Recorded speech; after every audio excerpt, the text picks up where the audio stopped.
বিয়ে বা অ্যানিভার্সারি যাই হোক না কেন, কোন কেক একদম মাস্ট। তো নমস্কার, আমি জুহি, আমার লোকেশন ক্ষীরপাই। যে দিদিটাই কেকটা অর্ডার করেছিল ও থাকে বাইরে, আর যখনই আসে এখানে তখনই আমার থেকে কেক পারচেস করে। এই নিয়ে বোধহয় 3-4টের ওপরে কেক নিয়ে নিয়েছে আমার থেকে। তো সবগুলোরই নাকি টেস্ট খুব ভালো লেগেছে, আরও চাইবো যে আরও নেক্সট নতুন নতুন কেক তুমি ট্রাই করো। তো এটার লোকেশন ছিল খড়ার বীরসিংহে। তো তোমরা কে কে জানো তো বীরসিং? বীরসিং কী জন্য বিখ্যাত যদি কেউ জেনে থাকো আমাকে অবশ্যই কমেন্ট করো। তো দিদি আমাকে বলেছিল যে তার দাদার বৌদির অ্যানিভার্সারির জন্য আমাকে এই কেকটা বানিয়ে দিতে। তো আমি সেই জন্য এই কেকটা বানিয়েছিলাম। এটা ছিল বাটারস্কচের ওপরে মানে মিক্স করে দিয়েছিলাম, আর সাথে ছিল একটা শ্যাকা পলা, আর সাথে একটা গাছ কৌটো যেটা সিঁদুরে ভরা ছিল, আর ছিল নামটা।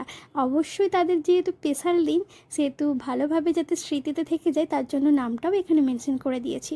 তোমাদের কার কার ভালো লাগলো আমাকে অবশ্যই জানিয়ে তো। আবারও দেখা হবে।